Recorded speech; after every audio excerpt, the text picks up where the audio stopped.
Radio पथे पाठशालार सप्तदश अध्याय को स्वागत करुच्ची। मु डाक्तर बलराम साहू। आज शुभ दीपावली। यही अवसर में आपण मानक समस्त को अभिनंदन एवं शुभेच्छा।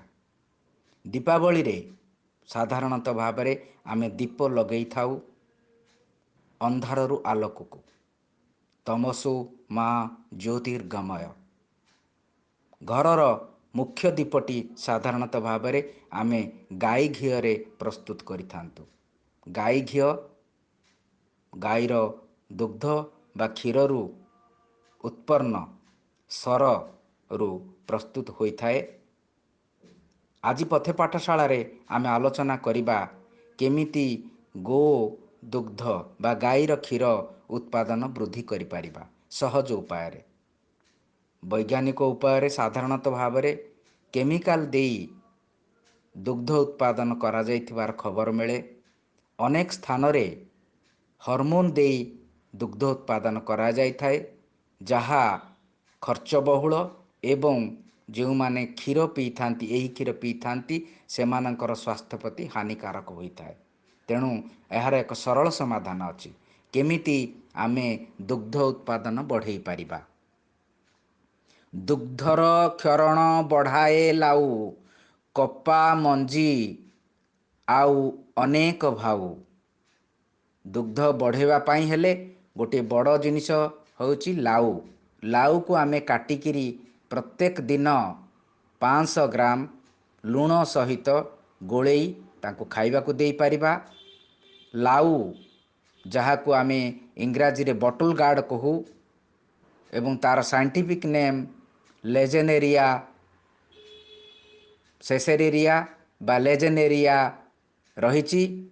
सेथिरे साधारणतः भाव में आस्कर्बिक एसिड, विटामिन बी, आल्कालॉइड्स एवं विटामिन सी रे भरपूर रहिची। तेणु गाईर दुग्ध क्षरण करिया पई एहा काम करिथाए। सेही भली कपा मंजी सीड्स ऑफ कॉटन बा गॉसिपियम सेथिरे मध्य प्रोटीन रहिची। प्रत्येक दिन कपा मंजी गुंड करी 100 ग्राम ता सहित बीरी बा ब्लैक ग्राम सेथिरु 200 ग्राम गुंड करी प्रत्येक दिन आमे 15 दिन पर्यंत गुंड करी खाइबा को देले दुग्ध उत्पादन बढ़ी थाए।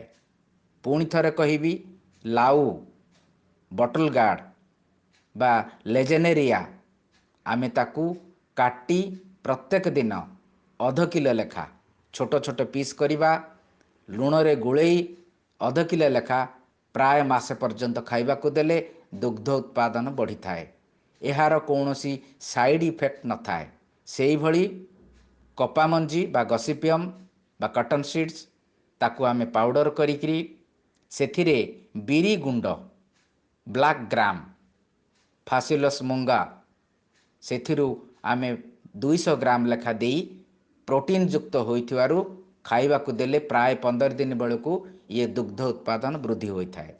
आशा करे आम चाषी भाई माने जो माने दूर दूरांत अंचल रहिचंती से माने दुग्ध क्षरण पाई एही उपाय अवलंबन करंतु।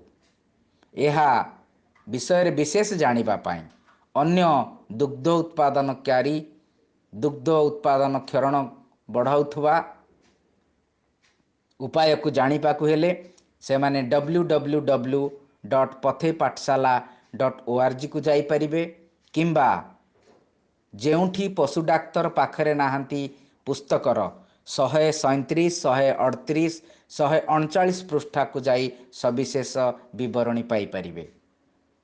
आज एतिकी पुणी आरथर को नमस्कार।